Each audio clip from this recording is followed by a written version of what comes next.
Hey everybody, welcome to our podcast. We're the Bunny Hug Farmers. My name's Tyler Janin. I'm here with my co-host Dallas Leduc, and we have our very first guest on the show, Travis Hildabrandt. How you doing today, Travis? Oh, not so bad, guys. How you guys doing? I'm doing great. Also doing great. And I'd like to thank Travis for coming on and being our first guest. Travis is also a TikToker like myself and also Tyler. Travis has been really instrumental in helping us promote our very first episode. So it's the one and the only. We have to have Travis come on to be our first guest. Well, I'll be honest with you. Like with Dallas, when you texted me yesterday, is like, "Hey, what are you doing tomorrow? You're going to be our first guest." I'm kind of looking at my phone, like, say what? I wasn't even expecting to be the 10th person, but this was very unexpected. But I'm honored for you guys to have me as your first guest. Yeah. So one thing I recently learned about you, Travis, is you swath a lot of your acres on your farm. On my Yes. farm, we swath every acre, and we're on opposite sides of the province. Yeah. And Yeah. I'm a No. straight cut guy. Yeah. I kind of fall right between you guys there. The only thing we swath on our farm is our green lentils. We don't desiccate them. We do, your typical, pre-seed burn on it, and then, your in-crop spraying. Like, but Dallas knows as well as I do, you're pretty limited to what kind of weeds you can kill with your green lentils or any kind of pulses for that matter. You're limited to grass weeds like millet, wild oats, volunteer wheat, that kind of stuff. As far as like buckwheat, any other broadleaf weed, you can't spray it out because you'll just kill your crop when you do that. So, and we don't like desiccating. And the other thing is too, it kind of makes the hair on the back of our heads kind of stand up. Having the thought of having our expensive, well, I guess the header I run isn't that expensive, but on our combines, having that run on the ground. And yes, you do roll this. You roll your land after you're done planting lentils. But we have seen and heard so many guys, they'll pick up this odd rock that didn't get pushed in quite enough in the ground, and you're sending that through your combine, and you're causing a lot of damage. So we're like, you know what? For the amount of money that's going to take to repair what damage you do to your combine with a stone, it's just worth it. It's worth it to us to just swath it down. That way, like I said, we don't desiccate. The weeds dry down relatively quick, especially in the last few years. We've had tremendous heat here in the summer, and harvest has been creeping up on us like 2.5 weeks in advance. So we're kind of up against it. We like to swath our lentils, right after they get out of that green stage, but they're still kind of yellow, and everything the pods are still soft, and you don't get as much header loss out of that. But the last couple of years, we it snuck up on us. We're swathing the lentils when they're bone dry and they're shattering at the head. Yes, you get a lot of loss, but it's the whole rock thing that kind of makes it an easy decision for us. Right. And And the I one thing that's getting back to there when you say it makes the weeds dry down really well. Well, Yeah. on our farm, yes, that's the same thing. We don't desiccate anything on our farm because we swath, but even the weeds dry down, and we believe that we're probably getting a little bit less chemical resistance on our farm just because we're not using as much desiccant or glyphosate. Yeah, And when that's you right. cut that plant off, it's not coming back. You've essentially killed that plant once it's been cut off. You've cut off the lifeline.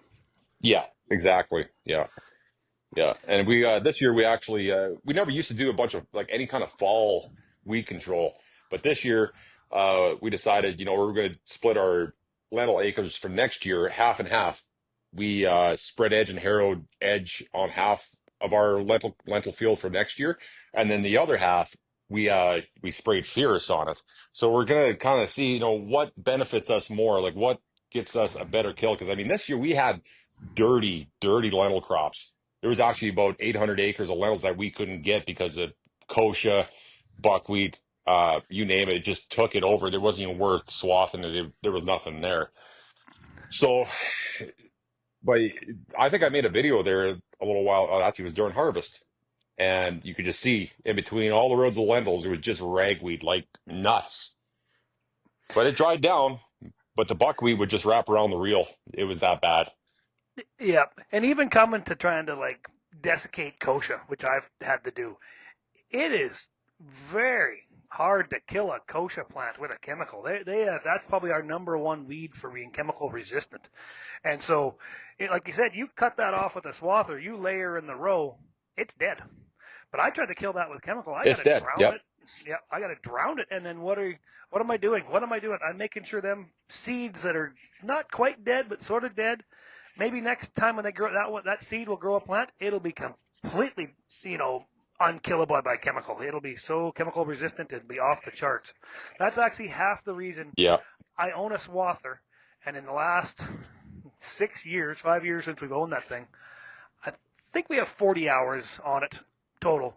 But if we ever get into a wreck some year where we're going to get a bunch of chemical resistant kochia, we keep the swather tucked in the back quarter of the Quonset just in case there's going to be that year, and then we're going to be scrambling. Yeah. That's right. That's the same thing for us down here. Yep. And it's paid for, and I'm not making a big payment on it, so sometimes it's nice to have something sitting there paid for. Yeah, yeah, no, that's for sure. Like, and you say like your issue with kochia, we've had that here for oh, probably just over 2 years now, because we had horrible. We didn't actually spray anything the year before because it was so dry. The weeds weren't even growing. Yeah. Like, we were desert dry here. It was nuts. And we like, you know what?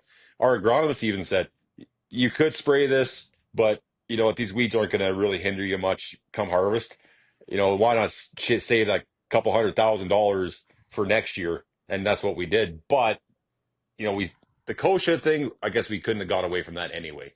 But our wheat had a lot of kochia in it, especially like our latest planted wheat, the last 600 acres. Like, we were going around with the combine, cutting out areas. Like, it was like making a corn maze, because there were spots where there were no weeds, and then most of it was just like waist high, bushy kochia that I have never seen before in my life. And that's the joy of farming, maybe where we probably shouldn't be farming. Some of this area is almost borderline too dry to farm. During the wet years, we had no problem growing a crop. And we get these dry years, it's like, uh-oh, now we're in trouble. Yeah, so one thing we do back to the swathing and kochia, with the swathing, we have the option of we just swath right through it, and then when the combine gets to it, they just pick up, they go over it. And being that we have cattle and round balers, we leave that stuff out there, and a week or two after we've passed with the combines, it's dried down enough that it's relatively safe to put in a bale. Just when you send somebody out picking bales, you got to be careful how you pick it up because it's bloody heavy. Like, it's probably double the weight of an ordinary hay bale. Oh yeah, they're probably 120, 130 pounds easy. Or your round bales, or you're probably looking at 2,000 pounds for a grain round bale with kochia and stuff in it. So you can really get a heavy Yeah, I bale. think I've had it where the front wheel assist tractor can barely pick one up. Oh, That yeah. Like, we've never really baled any weeds as far as we go. Like, we never really seen a benefit. Like, well, we this summer actually we bought a tandem sunflower disc, or what is it, a 1436 series sunflower tandem disc, and we did that because we had, like I said, weed problems from the year prior, and we wanted to chop that up and bury it, which that machine did an awesome job. But we had a smaller. You guys heard of the brand name Easy On, eh? Oh Yes. yeah, yep, Yeah. yep. Same, Well, same as what I have on my yeah, front end loader on my Massey. yeah. I think that's the same one. It's about a 16-foot disc, and we use that. But I mean, like, 16 feet on the, you know, half a section of weeds. You're spending a lot of time there. So we like, you know what? We need something different. And plus, that disc had the notch discs, and it didn't really chop it up like a smooth disc would. And this thing was just eating through it. It was crazy. Like, it'd be bushy, dragging on the bottom of the tractor. You go over it, you look behind the disc, it's like it's fresh summer fall that there was no weed. It looked like there was no weeds there to begin with. So would that be much I don't think I've ever seen one in person. Would that be much the same as a Degelman Pro Tail? No, no, it has nothing to do with the Pro Till. No, but It's like not a high. it's built similar is what I was getting at. Well, it's got Um, they have two rows of no, discs, but it's more of a just a straight double disc. Where you the Pro do. Tail is also two rows of discs, but it's made with high speed and a rolling basket. Where you don't got a rolling basket on yours, do you, Travis? No, we don't. But you can actually buy that as an option. You can get a drag harrow behind it, or you can get the rolling baskets behind it. But guys never. We've heard that they're not even worth getting because this thing leaves such a nice finish already. It doesn't pay to get the add-ons. Every add-on like that on a $50,000 disc or whatever that disc was, Travis, is probably going to be another 10, 12,000 just for a rolling basket, and money doesn't grow on trees. No, no, yeah, you're right. That disc it wasn't cheap, but I mean, as far as workmanship and quality of the machine, it's great. We just had that one problem. I don't know. You guys might have seen that too this summer. I kind of touched on this. Um, our dealership actually put the like it has four rams for the four sets of wheels, the two main frames and the two wing wheels. Well, they didn't put the right rams in the right spot. They put the rams that were supposed to be on the inside on the outside because we couldn't get that thing level for the life of us. The center was always going deeper. We had like the ready rod on the adjustment on the wings to level it. We had that set as deep as that thing would go, but the rams would not suck in that last 2 inches. And we figured out the bores to the outside rams from the inside ones were different. It was the bigger rams were at the outside where the smaller ones were on the inside. So anybody that knows hydraulics, that's an issue. You always want your bigger rams closest to your power source. So that would have been some fun trying to diagnose that. And then if the dealer, made an oops on it, then they're trying to figure out what they did too, and you had to screw with that. I remember watching a couple of your videos debating on that thing that it wasn't working right. Oh yeah, that's tough when somebody Yeah, comes to the farm brand new and it doesn't work, and then you're like, ugh, now just what this piece of junk. yeah. Well, no, credit to our dealership that we bought it from. We told them our issue, and they were on the phone with the factory down in Sunflower in I think they were made in Kansas, and they were back and forth, couldn't figure this out. Then just the one day, I was jumping in the tractor, and I was like this is driving me nuts. Like it drives me nuts. If I got a problem, it'll drive me bonkers until I figure it out. So I just kind of looked, seen the stickers on the Rams, like for telling the size of them, and I'm like, okay, this one's this one, this one's this size. Okay, what are the centers? Well, the centers were smaller. I was like, that that should have been the first thing we should have checked. But they assembled it right here in Swift Current, but they did it wrong. I mean, everybody makes mistakes. I wasn't gonna, come down on them. They were good. The service tech, who is a buddy of mine, he came out. They switched them out free of charge. Everything was all tickety boo after that. Well, I guarantee the next one they ship out is going to be sent out right.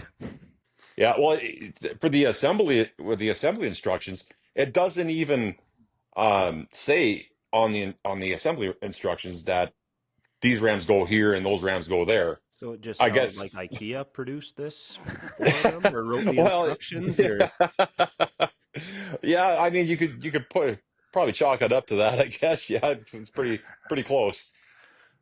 But I mean, like the disc itself, like I said, it's an awesome machine. If anybody ever has a chance to run one, we've never used it in breaking up any kind of hayland or nothing. But I've heard from multiple people online that you know what you would do with any other normal disc, like four passes to break it up to a nice smooth finish, you'll do that like half the time, half the passes with the sunflower. Oh, because I got in my Limerick land there. That area doesn't drain; it just makes lots of sloughs.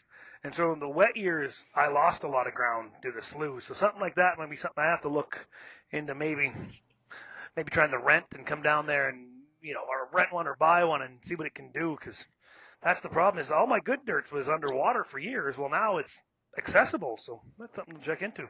Enough about that. Anybody been outside today? How freaking cold is it out there? It's 30 below, and I'm not calving yet. Yeah, I'm not calving yet. We only got 11 cows, but we're not calving for another couple months. But I watched your video earlier today, Tyler, and I see you're calving. How is that going?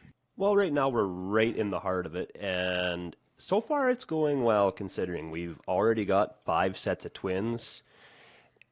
That's a lot of twins for us. Normally, we'll get 2 or 3 sets a year, and I'm only in the first quarter of calving. We start generally around the 9th of January, and a lot of people ask us, why are you calving when it's this cold? Well, we're calving out over 300 head. We don't AI. It's done naturally. We turn the bulls out around the beginning of April.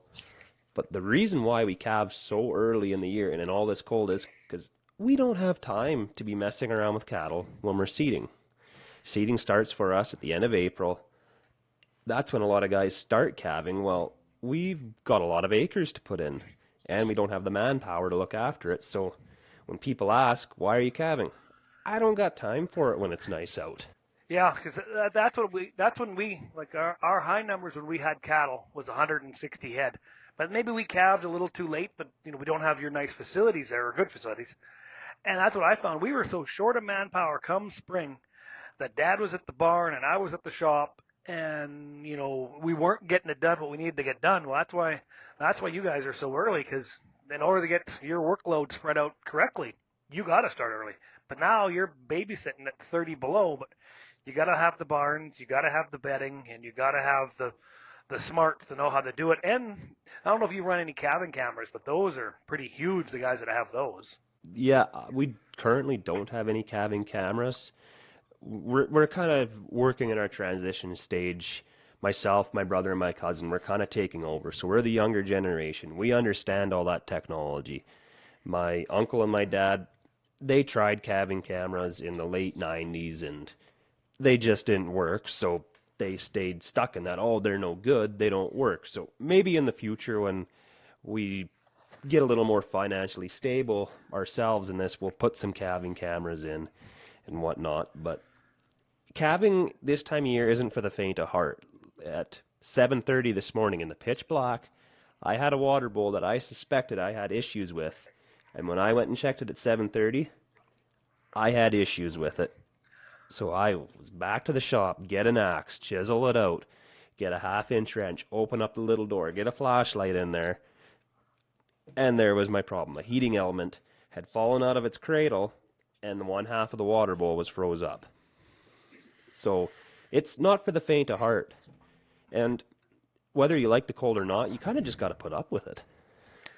And that's, experience talking there too, because a lot of the times you don't know what you're going to do unless you have that experience of already tackling into them problems in the past. Because without, relying on your experience, if you didn't have any idea of how that worked, then you're really going to have troubles. Then you got to get your axe. Like you said, your axe and your wrench and your heating element, and all that takes time and experience. And without falling on the knowledge passed down from our fathers, it's a lot to learn. I mean, to become basically a journeyman farmer is a whack ton of experience.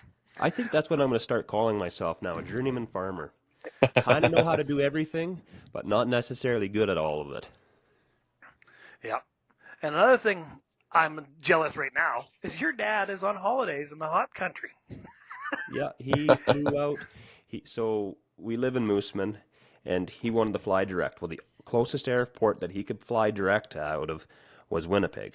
Well, he left on Friday, so he got to about Brandon, and the highway was closed. So he sat at the gates for 5 hours waiting for them to open the highways. Then he got into Winnipeg, and the routes he had to take to get to his hotel, because his flight was the next morning, were so snow-covered that he had to basically plow his vehicle through it. Well, all this electronic stuff on board, he went to go move his car the next day, and the park brake was froze on. So he managed to get it off. He's going along, had to make a few stops in the city before the airport. It was so cold out in Winnipeg, and the vehicle was froze up so bad that his park brake wouldn't engage on his car. Thankfully, he was smart, and he paid for the heated parking at the airport. So his vehicle will be nice and toasty for him when he comes back. Oh, that's money well spent. And thinking about that, and I got some buddies that run them cabin cameras, and they have them on their phone. You know what's going to happen? If you get cabin cameras and your dad's in holidays, you're going to be doing your calving. Your dad's going to be sitting on some beach, and he'll be running the cameras back and forth and telling you that 34B looks like she's going into labor. And you're like, you're on holidays. quit playing on the cameras. Exactly. Exactly. Yeah, my buddy, the camera would go left, he'd move it back to the right. The camera would go left, he'd move it back. It was just him and his dad were just fighting over where the cameras were going to be aimed. But, you know, that technology is an amazing thing. And I think once a guy gets to it, you won't want to be without it. But, you know, also there's something to be said about eyes on the ground. You got to get your butt out of bed like you were at 7:30 this morning and get out there and take a look at, you know, them animals, walk through them, and especially, you know, in your video there, you were trying to move them cows out of the shed so you can bet them. Well, they weren't. Obviously, you don't get any wild cows because they weren't even moving. Like they were just locked in there solid. No, they didn't want to move out. Normally they would move out easier than that. Just it's the cold. It's warm in that shed. Like when we go down and do our first walk through the pens in the morning, and you get right to the back of the shed, it's warm in there. Like it's still below 0 Celsius, but it's warm in there. Like with all your snow clothes on and everything, you're comfortable. Oh yeah, yeah. Out of the wind is huge. Like this morning, I was outside at 30 below. I shot a little video out there playing around, and it was MySpace. good. Yeah, MySpace. Everybody's gonna go to MySpace, and you know it was good. But yesterday was actually a little bit warmer, but that wind was howling. Oh, it was miserable out there yesterday. That got so cold. That wind chill factor is massive. Yep. And if anybody's wondering, it's 30 below outside. So 30 below Celsius and 30 below Fahrenheit aren't that far apart. Actually, I think it's 40 below. 40 below is 40 below. That's the same number on both scales. Bleeping cold. It's bleeping cold. And that's one thing, speaking of bleeping, you know, we're trying to keep this a family-friendly podcast. So if there is going to be a bad word get in here, we're going to bleep it out for you. So you don't got to worry if you're listening to this in the car with your kids about something getting past you, or past us, because we want to keep this so people and their family and their kids and grandma and grandpa can both sit down. And everybody, if they're listening to it, don't have to worry about something wrong coming out. And if it is, hopefully Tyler can hit the old bleep button on it, because We do have one guest in mind, and we might do a warning at the beginning of that video, because just who the guest is, swearing is part of their vocabulary, and it might not be a very good podcast. But for this one, we're gonna keep the swears out. yeah, if there is going to be an episode with swears, we're going to let you know at the beginning. So, Travis, how's the cell service down at your farm? Well, it's not bad. Actually, the farm is honestly it's probably 3/4 of a mile from the cell phone tower. Yep. So I mean, it's not bad there. But I mean, if you end up standing right underneath the tower, you got nothing. Really? It doesn't go Yeah. down? Nope. No, because it's actually sitting on a quarter of land that we rent, and it's literally right behind the yard. And I can tell if I'm like I listen to podcasts all day long in the tractor, in the combine, you name it. And if I'm listening to a podcast and I'm within, oh, I guess I'd say 1,000 feet, 800 to 1,000 feet from the tower, I'll lose it. Oh, it's just how the antennas are aimed to go outwards, not Yeah, downwards. yeah, yeah. Like it doesn't have all the antennas coming off. It's got those oh, I call them drums. You look like snare drums hanging off the Oh, sides. yeah, yeah. I think we got a new one here south of Glentworth. They just put up now 4 years ago, which has just been an absolute game changer for cell phone service. You know, before you used to be able to go to the bar in town, and cell phones never worked in the bar, so it was always a great excuse why the wife couldn't get a hold of you. Well, I was in the bar, and there's no cell phone service in there. Now you can't get away with that because the bar's got perfect service, so that excuse is gone. But I find with my land, I'm a very scattered farm. Like we got land every direction of Glentworth, but we go south of Glentworth. I think it's 16 miles south we go, and you actually cross the North American Divide, like we call it the bench. So the water on the north side flows up the Old Wives Basin and off the Hudson Thunder Bay or whatever, and the water on the south side goes down into the States, into Fort Peck, and then into the Missouri. So once you cross that ridge of hills, actually you're taller than the cell phone tower to begin with, and you're in and out of service, and then you'll go out of service and then you'll come off the American towers and you constantly get into the welcome to the States, welcome to Niemont, data roaming charges will apply. And it's like, yep, I'm south of the bench. So, and nobody will ever put a cell phone tower down there because nobody wants to put their signal into another country. Hmm. Yeah, I was going to ask you that a while back as far as that goes. Like when you do get those notifications on your phone that you're picking up towers from the US, like is it do you see that on your phone bills too or no? I run a plan where I'm covered, a North America plan, because Okay. I wouldn't even want to know what it would be for all them charges I get. And then when a guy can go down to the States, I don't got to worry about turning off cellular data. I just use my phone normally. Hmm. Tyler, how's your service out there? Terrible. Terrible. I have two cell phone towers within, by the way the crow flies, both of them are within 10 miles of me. It is absolutely terrible. Communicating on our farm used to be a huge problem. And then in about 2007, we got into two-way radios, VHF radios. And we put them in everything. My house has one, the workshop has one, Dad's house has one, even my uncle's house has one. And getting onto the cell phone and two-way radios, my uncle flat out refuses to carry a cell phone. He says, I can't get any service on it. What's the point in even carrying it? Well, yeah, if you can't, there's no service, and then you have to go back to the old days of the party lines and general rings. Yeah. Do you want to, what is a general ring, Dallas? I Oh, don't hey, think a lot of people will know what that is. that's something. Well, my dad is 49 model, so he's turning 76 here right away. So back way before 911 and all that stuff, it was a party line, but basically the whole RM was basically, had phones.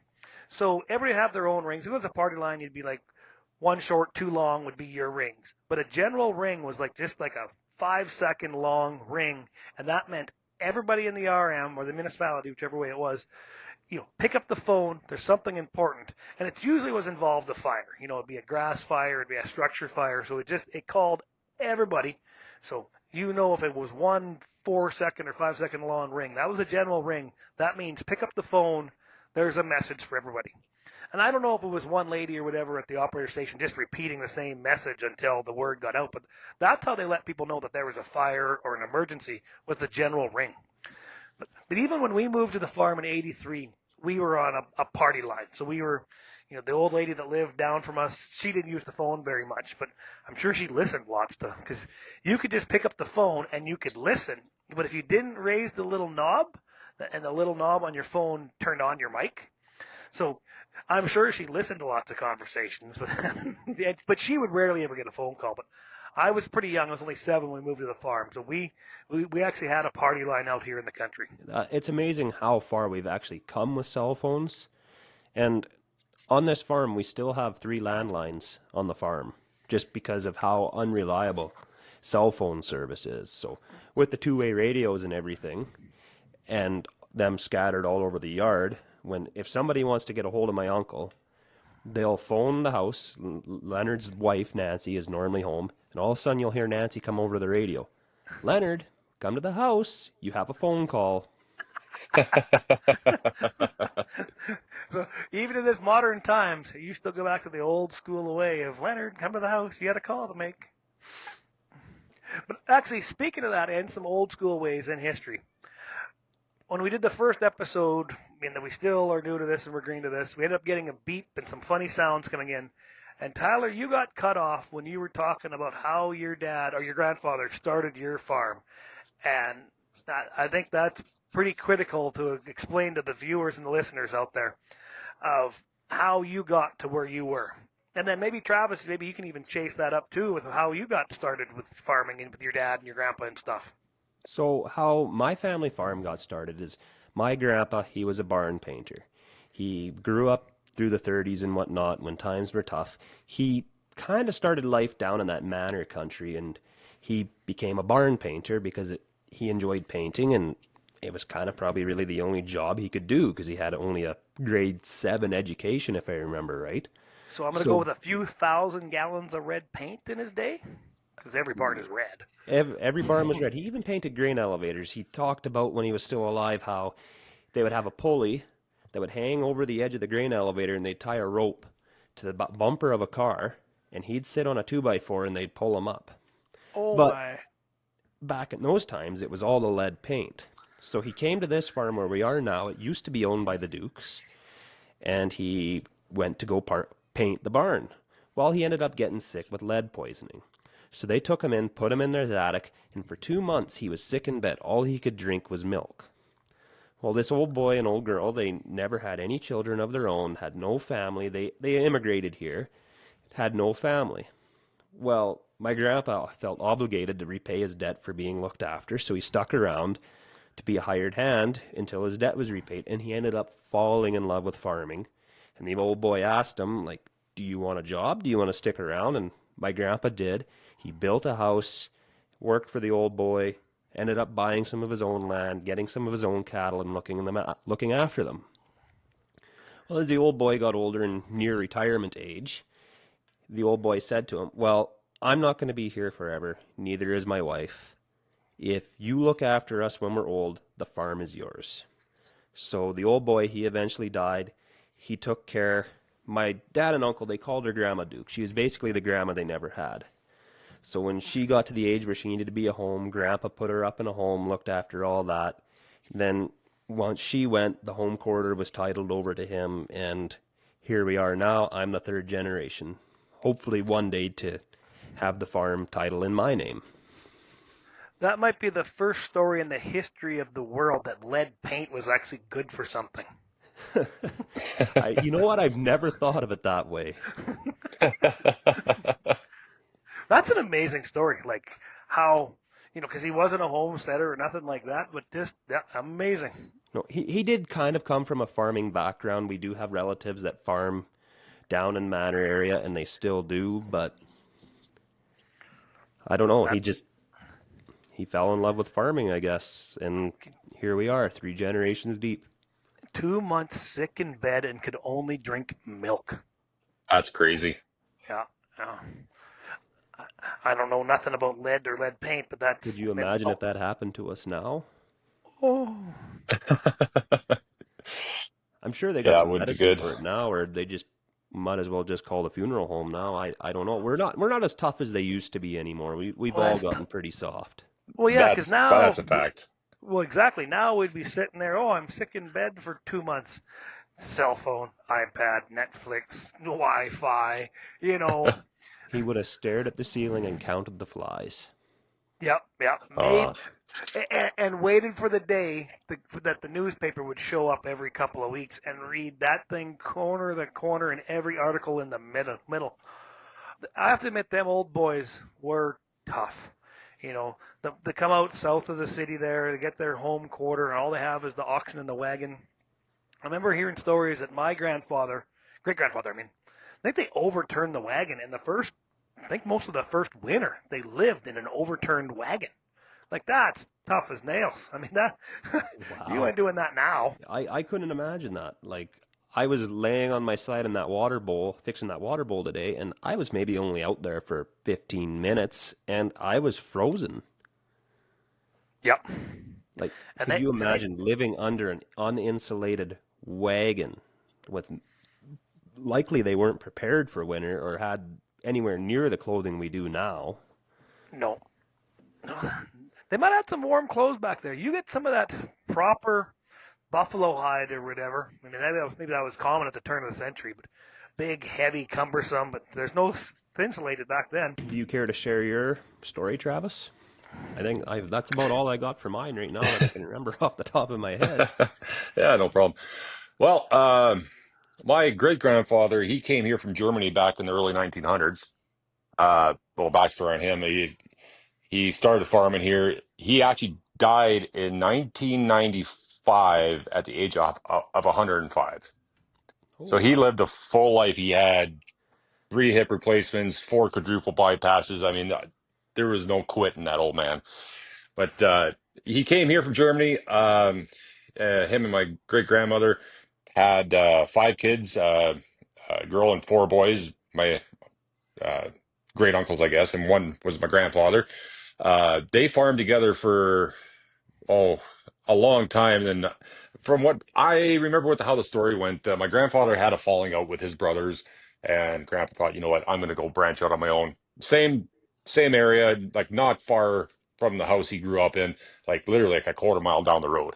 And we live in a little village here, just south of Swift Current. And Grandpa started his own thing. He built a really nice yard. He built a small corral. He raised a few head of cattle for a number of years.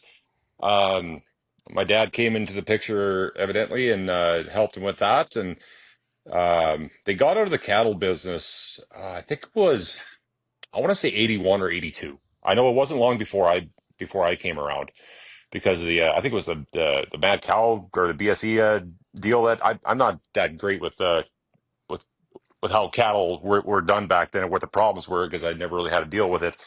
But he just kind of got out of it, went straight to just grain farming with my dad. My dad did that for a while, and I think it was in his mid 20s. Dad decided he was going to go work for a sawmill for a while out in British Columbia. So he did that and came back. He met my mom, who only lived in the town that's 3 miles away, and they popped out a couple kids, me being one of them. Uh, Dad bought the yard that he's on now from the people that he was actually renting from and who we still rent land from. He got a pretty good deal off of that. Um, and him and my grandpa farmed for a long time, at least until 2016 when my grandpa passed away. I started doing like helping on the farm when I was 11 years old. Like I was driving our 4630 and 35-foot cultivator when I was 11 years old. First job on the farm I ever had, and I absolutely loved it.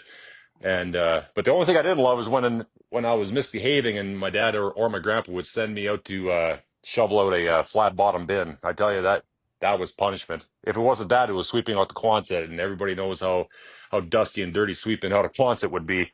So uh, anyway, did that. Went to school every day after school, like any other farm kid. You know, as soon as you're done school, you put your backpack away. You're hopping onto the field. You're helping out with the harvest.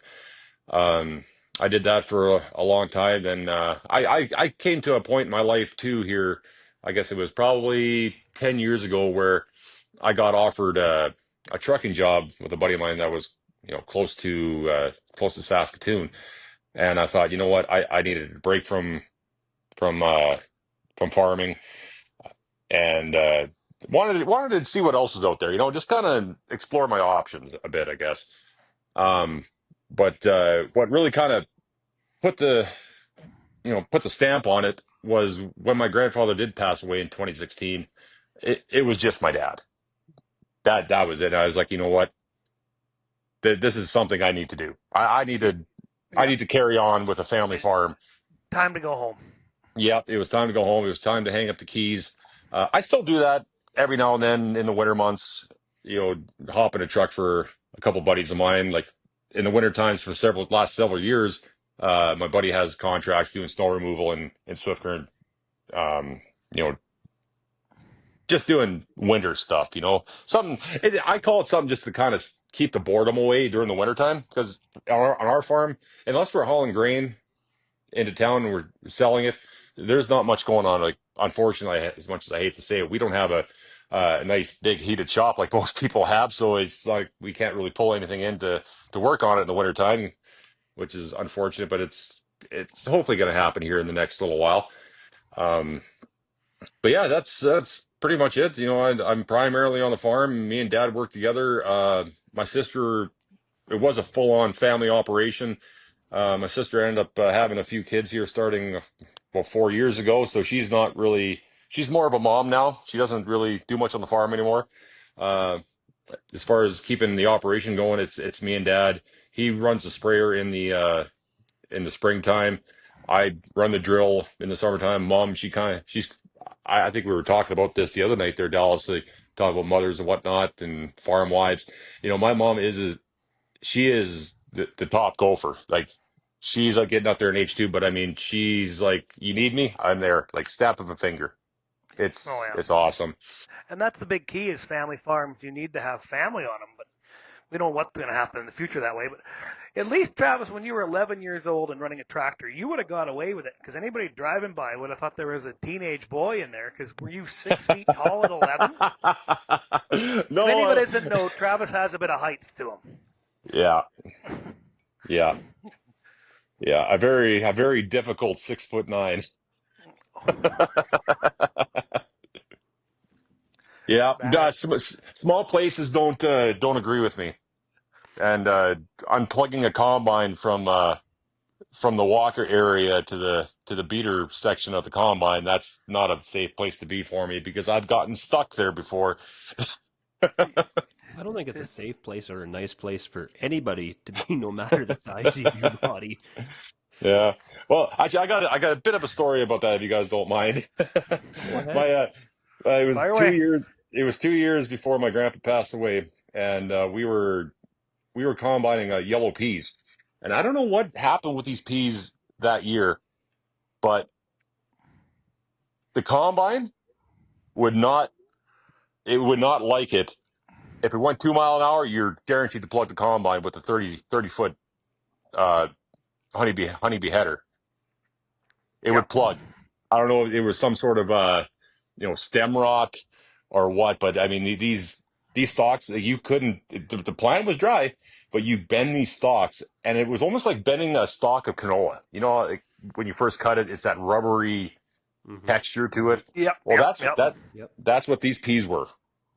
And Grandpa plugged his combine, and I was just I can't remember what I was doing. I was putting out some other dumpster fires on the yard, and I get a call from Grandpa. It's like I plugged my combine. Like, oh no. And like we were running a 9600 and a 9610, and Grandpa was running the 9600. And I thought, okay, well, peas. There's a shear pin for the low speed on that cylinder, so the shear pin would have broke to eliminate it getting slammed in there too bad. So I crawl underneath the feeder house, open up the access panels, and yeah, it's plug full right in the cylinder. So I'm pulling on this stuff for probably a good 45 minutes, and finally I was able to, you know, see that it was free and clear. So I put a new shear pin in, Grandpa fires it up, shear pin breaks again. What the heck? Well, there's something else going on. So I'm looking, I pull the access panel on top of the feeder house right underneath the cab, and I could see right through the cylinder that the beater had a huge wad stuck in there. I'm like, oh no. And I might have long arms, but my arms aren't long enough to reach all the way back there. So the only other option was to climb up the engine compartment. And anybody that knows these combines, there's an access door in the engine compartment to get down to the walkers. And I'm looking in there and shine a flashlight down to the back of the beater, and yep, there's a big slug right in it. I was like, great. I was like, Grandpa, this is going to probably take a while. So, I mean, if you got something else to do, go for it. So, yeah, well, I'll go home for lunch and maybe catch a nap. Just call me when you're done. It's like, all right. I guess when he's your grandfather and he's the boss, he's like, you go unplug that combine, son. I'm gonna go for a dinner and a nap, and you let me know when that thing's ready to go. Yeah. So he jumps in his old Chevy 3/4 ton, heads home, only about a mile away. And I shimmy my way in there, and I can still feel to this day that sharp steel on my knees. I should have had knee pads on at that point. And I'm going all the way down, and I'm pretty much laying on my belly. And those sharp risers and the sharp screens inside those walkers, not comfortable. No. I highly don't Not recommend user doing friendly this. for the flesh. No. No, Yeah. no, no. It looks like you just came out of a cheese grater when you come out. But anyway, I'm in there flat on my stomach, and I'm just pulling. I don't have much leverage at all, and I'm just pulling like little handful chunks out at a time, and it seems like I'm getting nowhere. And finally, before I finished, I was like, "Hey, I need some air," because it was dusty in there. Stupid me, didn't have a mask on, and I was like, "Okay, try to shimmy myself backwards out of this compartment." Well, I get back about a foot, and then also my jeans hook on something. You get stuck? I got stuck. Oh. I got stuck, and I'm wiggling, like trying to wiggle every which way I can to, get. I think it was the bottom cuff of my jeans that I had a rip in my jeans. That's what it was. I had a worn rip in the bottom part of my jeans, and it caught the riser on the side of the straw walker. And I, for the life of me, could not wiggle my foot high enough or side to side enough to get it out, and I definitely couldn't reach back with my hand to pull it away. I'm like, oh, okay, well, I guess this is where I'm going to die. So finally, I'm like, I don't have my cell phone with me. I left it in the truck because I didn't want to wreck it into where I was. It's like, oh, this couldn't get any worse. So I'm sitting there. It's like, well, there's nothing more to do than keep pulling this stuff out of the beater. So I finally get it out, and my grandpa hadn't showed up yet because, of course, he was waiting for me to call him to say that I was done. I don't know how much time went by, but all of a sudden I hear the truck rolling into the field. And he's like, "You still in there?" It's like, "Yeah, I'm still in here, but I've been done for probably, I'm guessing, a half an hour, but I can't get out."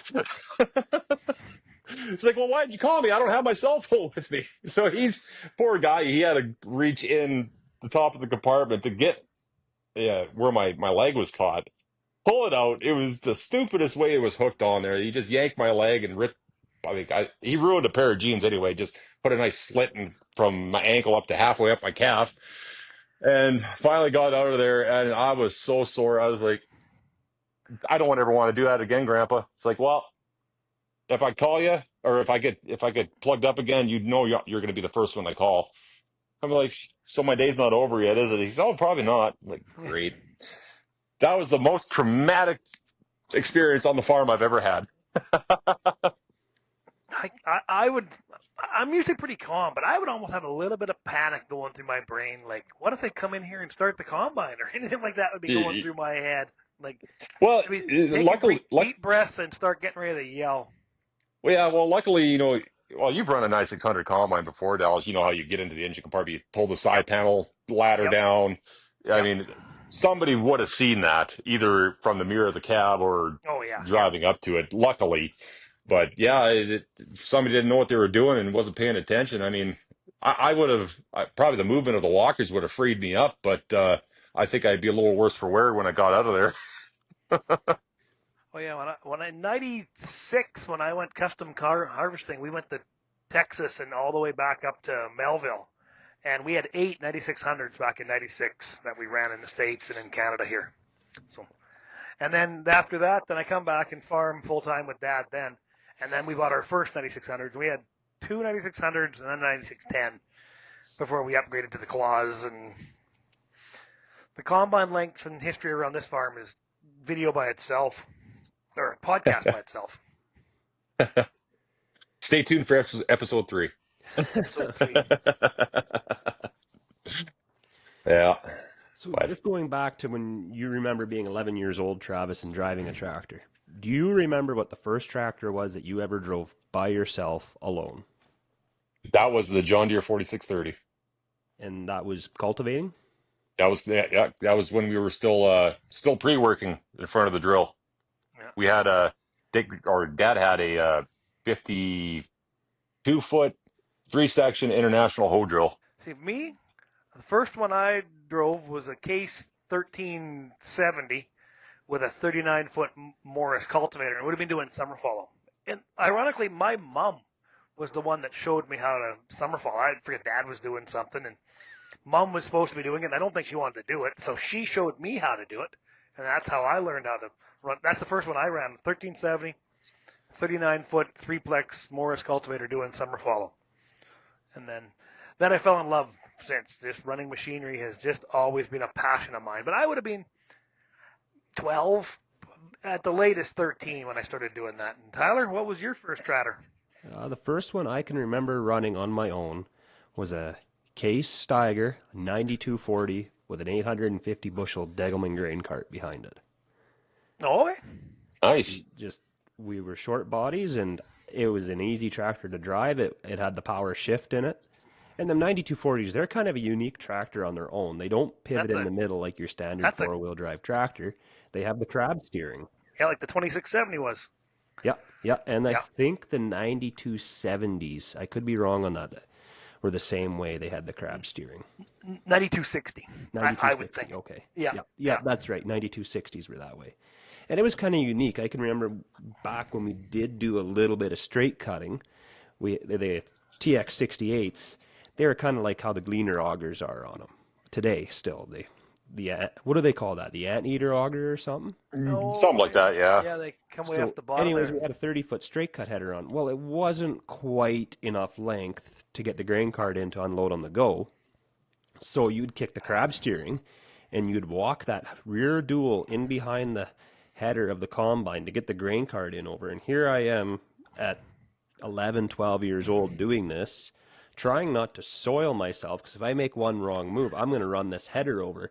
And Dad, my uncle, and my grandpa was still alive and farming at that time, are going to have some choice words with me. If Oh you yeah. drive over a header, oh yeah, yep. Thankfully, I never did it, but it was kind of unique experience.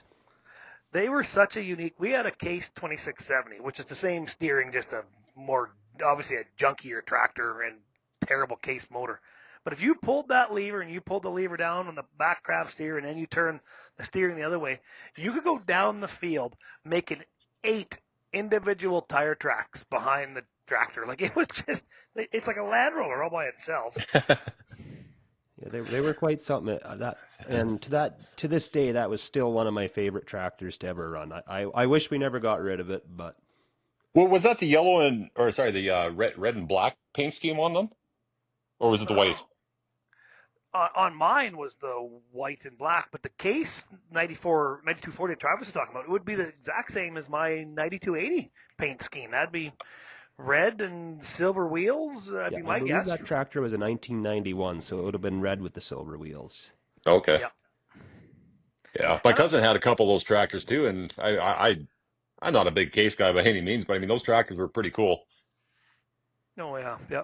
That would be a very unique one because I mean it was a unique design, and that's right when they bought Stagger out in '88. Case bought Stagger, and so they just started slapping red paint on green tractors. And they're like, what are we going to do with these diffs? Oh, let's just make a solid frame one and slap our old diffs in, and half Stagger parts, half old Case parts.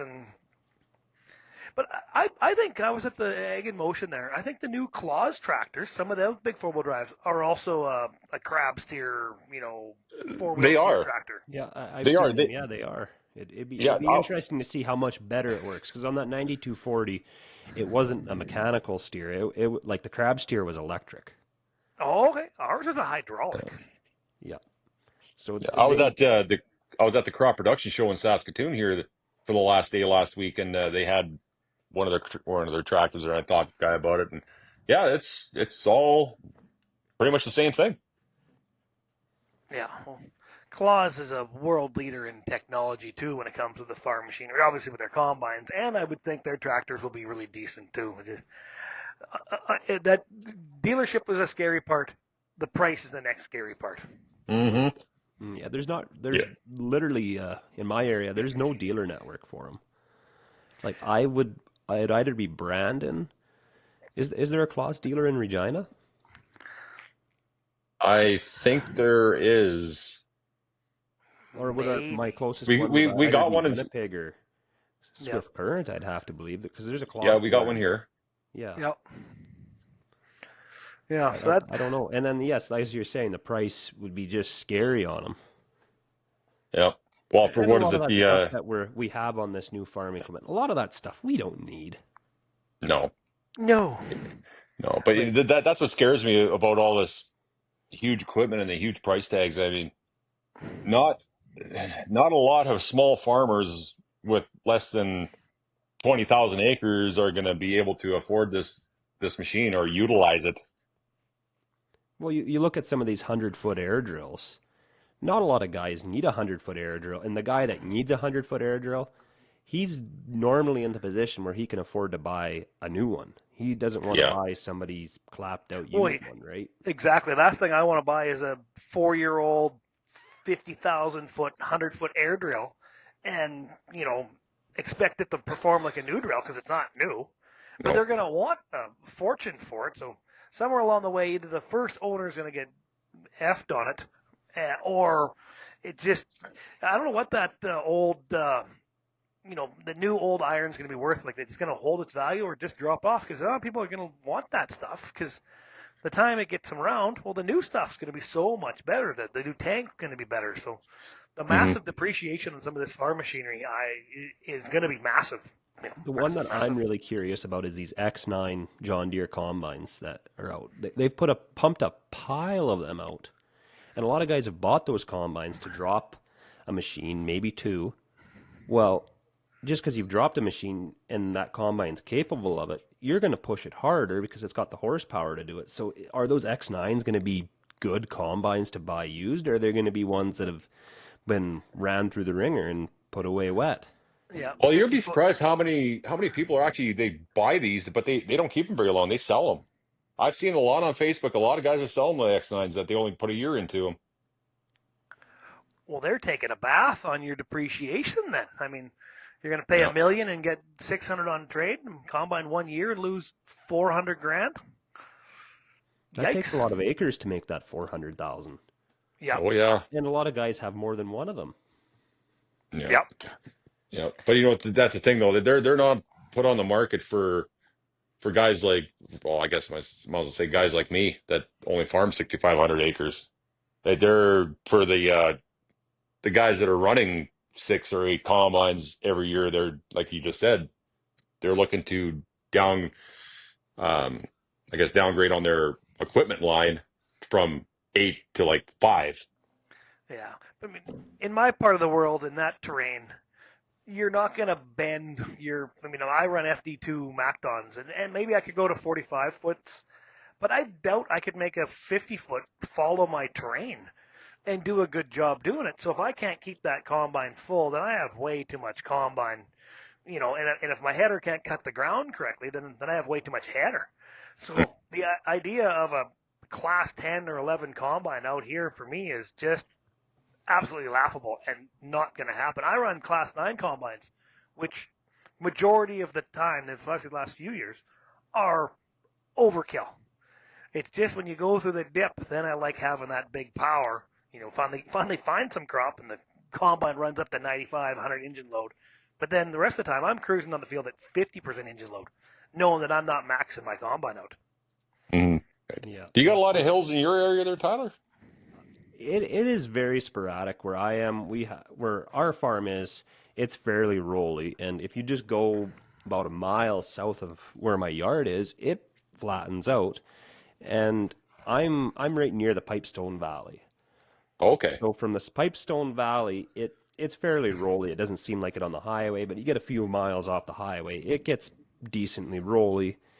I got neighbors that they're running them big 50-foot uh, straight cut headers on their X9 John Deeres, and they're having no issues. So header width wouldn't really be a problem here for us, but we kind of got a mixture of everything here. Okay.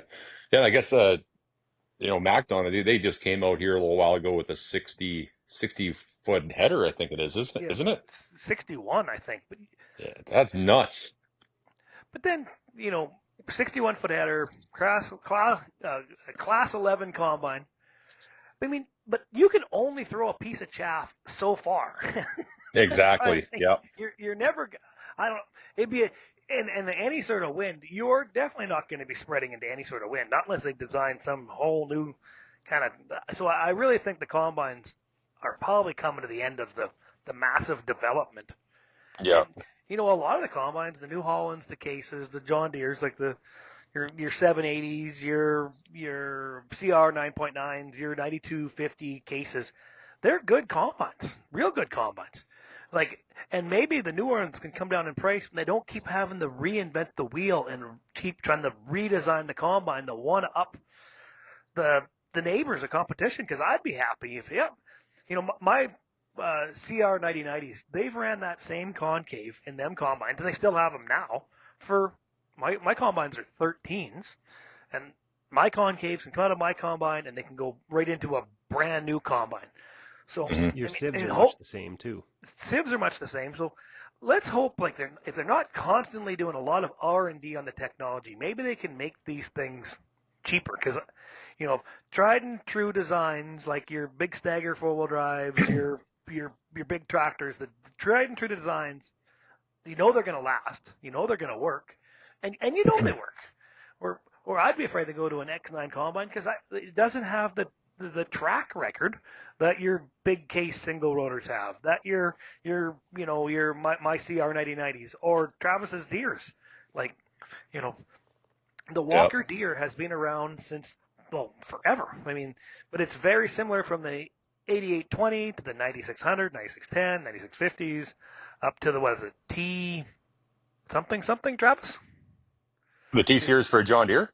Yeah, isn't that a Yeah, Walker combine? yeah, T670. We have one of those. Oh, okay, but it's still the Yeah. same as, same bones as your 9600, right? Pretty much. I mean, there's some differences. Like it's got one extra beater drum Oh, okay. in behind all of it. Um, if you plug that up, trust me, it's a bear to get to. You got to do it all from the side and get a stick, and yeah, you can spend all day unplugging that thing. But me and Dad were actually talking about this summer. It's like, you know what?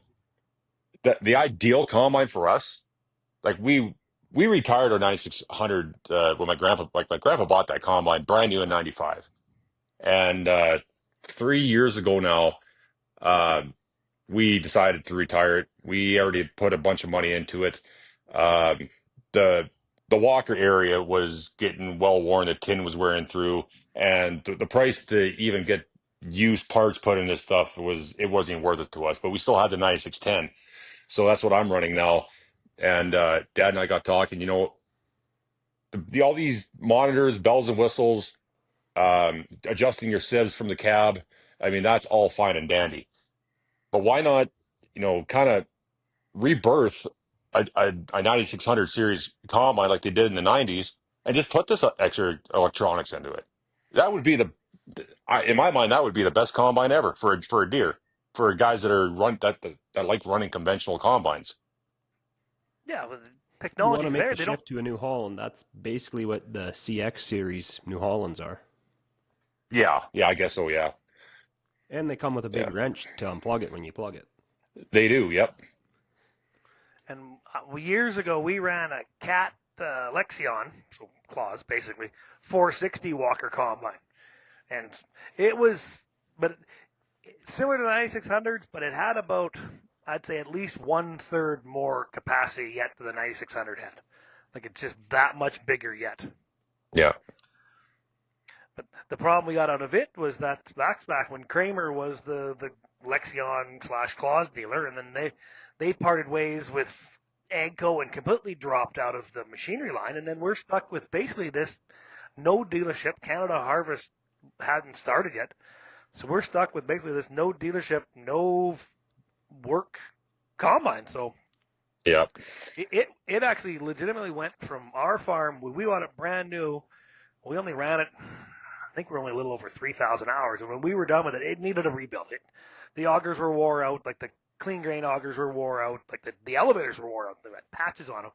So, a not that old combine that could have been rebuilt, the most economic decision is we sold the combine world and we scrapped it.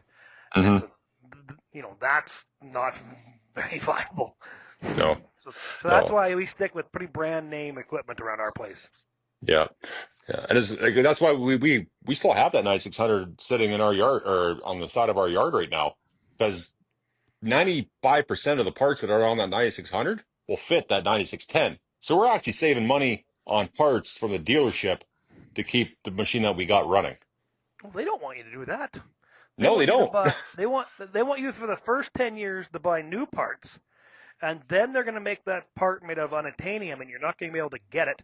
And so now you're just going to scrap that combine, ship it to Combine World, and they want you to buy a new one. They don't want you Yeah. to run that old stuff. No, no, no. That's No. Travis. You're doing it all wrong. Yeah. Well, I mean, like we're not big farmers as far as today's age of having the amount of acres go. Like I said, we're 6,000 to 6,500 acres at this point, and everybody around us is more than that. But I mean, we're not every farmer is rich as much as people like to think that.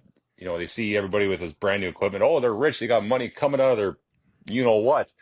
I mean, That's some people one just thing don't that get it. really ticks me off is when people say, find out, oh, you're a farmer. Oh, you're rich. Yeah. No, I'm not. Not No, even close. no. No. I've had so many arguments with people online about this. Is like, they bought that new equipment mostly because they had to, because you got to keep up the integrity of your equipment line. I don't care who you are.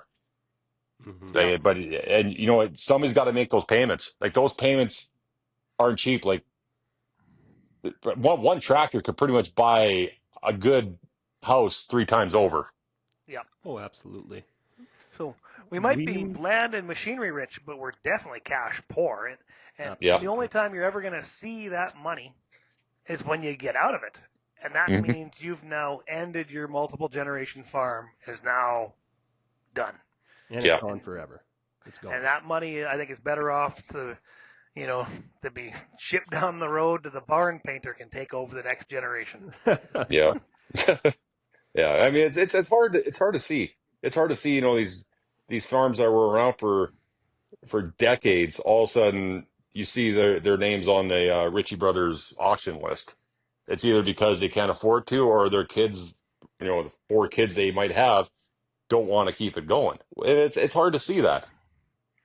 People just don't want to really get into farming as much as they used to, I guess.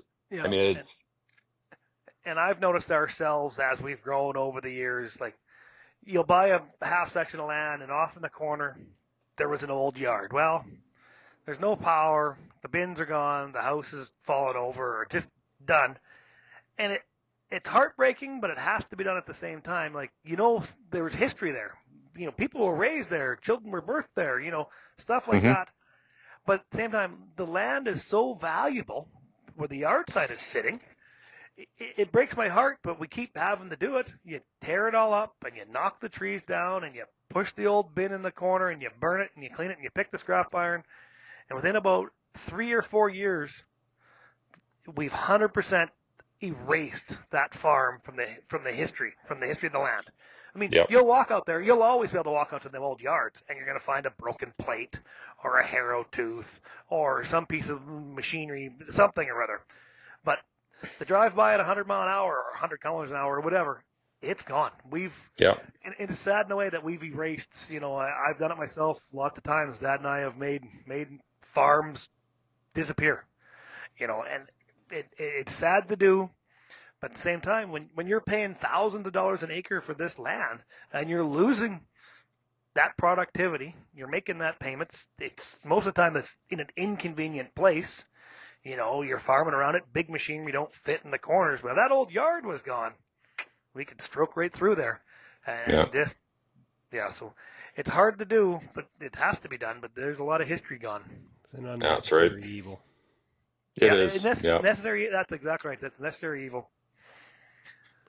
Because even this old yard, like when Dad bought this farm in '83, when we moved to this yard, Dad set up the house and stuff. There's supposed to be good water here, which I've proved there isn't. There was one fallen over barn and one dead tree in this yard in an old well. And then dug a new well, built the house, built this, and everything went into it. Well, a couple of years ago, we were trenching a power line, aeration in some bins, and we always knew the old house was back in that area of the yard. Or, I was only 7 when we moved here. And Dad's like, you got to come see this. He figured when he was trenching, he got into the cellar of the old house, and there's, I don't know, we only got a few of them, but we picked up dozens of jars, like quart sealer jars. He said, like they were almost like stacked in here, and as the house fell in on itself, and Dad said, I cleaned up the little bit was left of the house, but it was all buried over, and all we found was all these jars and bottles and everything. And he dug it all by hand. Like he didn't run a trench with it or dug it all by hand, carefully removed it. But he said on both sides of this trench, and it's underneath an aeration bin on the one side, a big hopper bottom, he said, it's just full of bottles in here. Like there's all sorts of, right here under this bin is where the old house was. So it's gone, but it's also still there. Yeah. Yeah. Those antiques, they keep after some time, they resurface. Well, here's another little story. Years ago, I was working on an air drill, and I climbed underneath the air drill. I think I hammered off something or fixed something. And be gosh darn, if I didn't lose my hammer somehow in the stubble there. And we farmed that land. We rented it for a few years there, and you know, so I underneath there, climbing around, didn't find my hammer. Never did. I did find the hammer years later. I didn't find it that time. But while I'm climbing around underneath here, I found a tomahawk, and I had to laugh to myself. I lost a hammer, but I found some old, some native. I found his lost hammer somewhere along the way, because the tomahawk is a round rock, except the ring grooved into it so we could hold on to a branch or a stick was tied to it. And then years later, I was always looking for that hammer, and gosh darn, if I didn't get out there the one time, every time I'd combine in that spot or seed in that spot, I'd get out and use the can and take a look, and I did find it. But I found my lost hammer. But meanwhile, I found somebody else's lost hammer along the way. Yeah. I got in our barn there. I got a collection of, well, like, I don't know if you want to call it collection, but I got about 6 old horse bits from the same half section that we rent right now. I found 6 horse bits, and I was like, it makes sense because on one 40-acre chunk of that half section, there's an old horse wagon sitting there, and it's Oh, yeah. got a bunch of stuff around it, and old iron, and it's always been around that wagon. It's where I'm always knocking stuff off the drill shanks or whatever, and it's like for the longest time I didn't know what's the history of this. I finally asked Dad. I was like, why am I always finding these old horse harness gadgets? And he's like, well, back in what was it, the 40s or whatever, people that farmed that land, they did it all with a horse and a one bottom plow, and that's how they farmed it back then. I was like, well, that's I love stories like that. I love knowing the history of the land I'm farming. We got one half section that my grandpa owned, and I actually dropped the back dual of one of our 4-wheel drive tractors into a sinkhole. There was no hole when I was driving up to it, but all of a sudden I felt the back end of the tractor just drop about 3 feet, and I was stuck there. I'm like, what the heck is going on? They said, oh no, Dad says you found the people that used to have a yard here. You found their old well. I'm like, oh well, that's nice. Yeah. Having the back end of your tractor rod drop into that hole reminds me of a story when I was just out of high school, and I didn't work at the farm initially. I worked for a farmer up at Hazenmore, and he had one of them triple nickel versatiles with them terrible, awful inboard planetaries. Like, they were a garbage tractor. Really, that was probably the worst tractor versatile ever produced, was them triple nickels. And you'd break an axle. And I was doing summer falling with it, and most likely I was probably in a bigger gear than I should have been in or supposed to be in, but I was 18 or 19 and summer falling away. But I remember the old boss said, when you break an axle, you'll know. And it is, yep, when you break an axle, you'll know, because you're going down the field, and when that axle broke, it was just like you dropped in a hole. It just the back end of the tractor went down on the right side, and the tire just up into the fender and the lights, and yep, It almost broke tosses an you through the axle. side window. Yep. Whoa, you hit the clutch, and no cell phone, so she used to walk back to the corner of the field, and when you break the axle, but the boss said at that time that tractor was fairly decent, not a lot of hours on it, and he found a 145 that had a blown up motor, but the 145 had real big outboard planetaries, and that was that winter's project in his shop there at Hazenmore. We pulled the axles out of the 145 and put the triple nickel in, and took all the axles out of the triple nickel and moved all the tires and rims over and put the axles and built the spacers and had a machine shop remake the drive shaft. So I learned a lot of fabricating that winter just as a young 19-year-old whippersnapper there, but changing the axles. So we changed the axles on Mickey's tractor there from the triple nickel inboard planetaries to 145 external planetaries. So it can be done. The only thing when we were done is there's no more PTO, because that was a PTO tractor. But the pumpkin of them differentials is so big. When we come to put it in place and we're jacking it up, and how come it's not going anymore? Like, we're not in our spacers yet. Excuse me. we were bending the drive shaft that runs the PTO between the drop box at the back and where come on the articulation. So we had to jack it back up, pull out the drive shaft, and then we could put the axle in place. So that Oh, tractor should have a PTO, but you would have to raise the, we'd had thought about it. He never used the PTO, no grain carts back then. He would have had to raise the drop box at the back end above the axle, but that was the story, and that one story led to another story, which led into another story. that's how it usually goes, right? Well, I see that we're over an hour here, so time we edit this down. We're going to try to keep all these podcasts at close to an hour to keep it going. Big, huge thanks for Travis Hildabrandt to come on here and be our first guest, but I know you won't be the last one. And Travis, I mean, we'll call on you whenever we need somebody to talk to, because you got a wealth of knowledge and experience that I'm sure our viewers are going to love to hear. Well, it's definitely been a fun one, guys. Like, thanks a lot for this. It's yeah, I look forward to doing it again. Yep. And another big thanks is to my partner here, Tyler Janin. Make sure I can say the name right. You're doing a lot of hard work over there, lining all this stuff up, and I gotta give the credit where credit is due for Tyler doing all this work to set this up, so we can all have a little bit of fun being the bunny hug farmers, and this is just to have fun, and talk about where we come from and where we plan on going. So, thanks everybody. Thanks, everybody. We appreciate you listening.